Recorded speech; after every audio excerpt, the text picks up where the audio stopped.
You've heard of Build-A-Bear Workshop, right? Have you heard of Build-A-Jesus? Every Christian is supposed to build upon the foundation that our Lord laid out for us. But so many Christians have built up their own lives in the ways that they want. All of us are guilty of it, picking and choosing and altering the Bible to suit our desires. But this is not the way of or to God, and it serves to do nothing more than hinder the kingdom that He would build through us. We cannot make Jesus or His message what we want it to be. We must let Him make us into what He wants us to be. Hear what the Lord says in Micah 6. Arise, plead your case before the mountains, and let the hills hear your voice.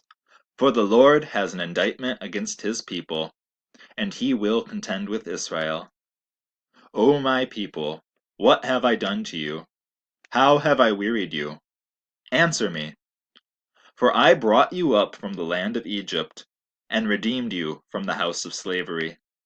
And I sent before you leaders to show the way to righteousness. The Lord has a problem with us. He set us up right, rescuing us from ourselves, and has given us a high position in His new kingdom. Yet we still choose to sin against Him. We like to think that we give to Him what He wants in praise, time, and money, but that's not what He wants. What He wants is for us to live our lives wholly for Him. Hear the words of Micah in the same passage. With what shall I come before the Lord, and bow myself before God on high? Shall I come before Him with gifts?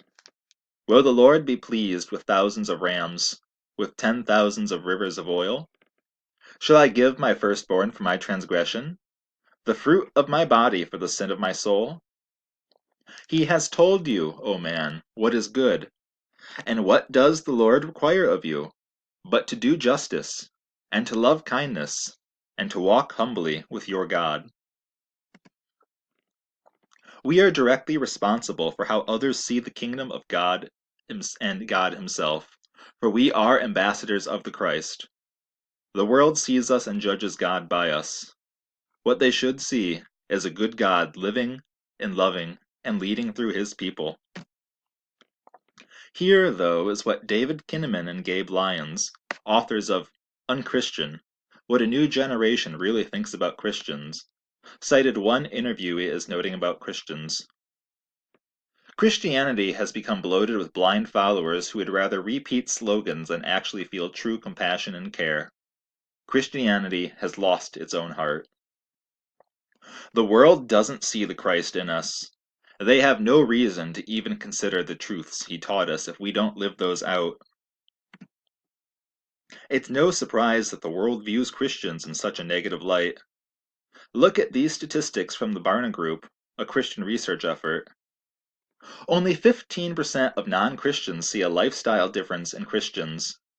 30% of Christians practice the same social taboos as 34% of non-Christians.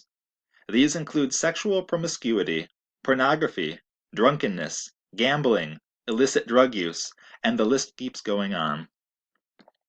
85% of non-Christians view Christians as hypocritical. 87% view them as judgmental.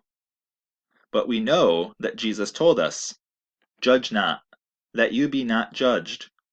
With the measure you use, it will be measured to you." In Luke 10:12, we see what Jesus says about God's people who reject His message and continue on in their own ways. I tell you, it will be more bearable on that day for Sodom than for that town. Sodom's sin was godlessness. They had no law and no God. They had an excuse for why they were as they were. But we claim to have God, and He has revealed to us the fullness of what He desires of us. So we have no excuse.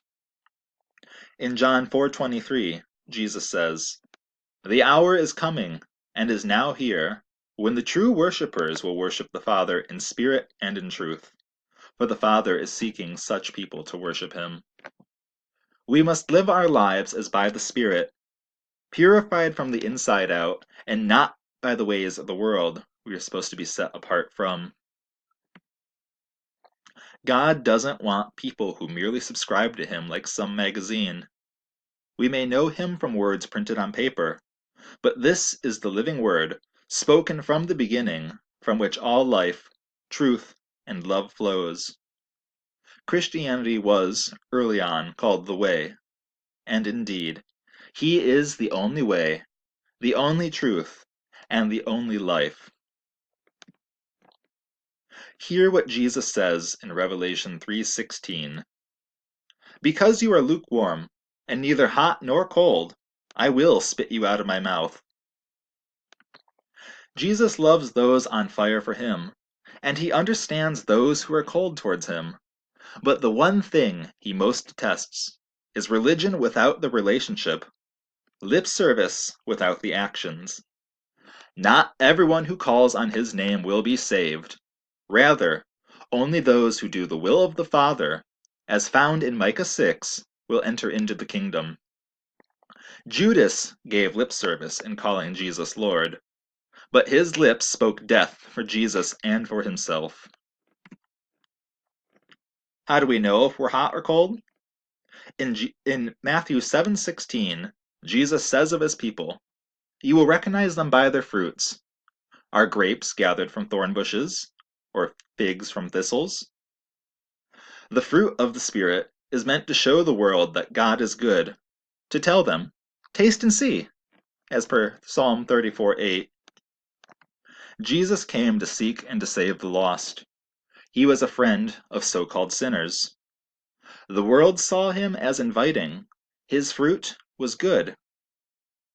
But does the world see us and you in the same way? Of course, you might be wondering if all this is even true, if how you act and what you say does make a real impact on the kingdom. It does. Just look at Gandhi, who led India out of colonial control and into a unification of its previously warring groups. Gandhi wanted to become a Christian, but he was treated poorly based on his caste. He often spoke about Christianity, and here's what he said simply because of how Christians treated him. "I like your Jesus, but I don't like your Christians." And, "I'd like to become a Christian, if I could find one." Gandhi could have led India not only to freedom from British oppression, but to freedom from Satan's chains by life in the Christ. But so-called Christians destroyed the kingdom potential in him. Most so-called Christians are really just like magazine subscribers. They put their names on a list and get the monthly publication, but only occasionally glance at it. They pick and choose a section here or there to read, yet claim to know the whole thing. For others, they make Christianity a religion of man rather than a relationship with God. Christianity is supposed to be about being Christ-like, not just liking the Christ.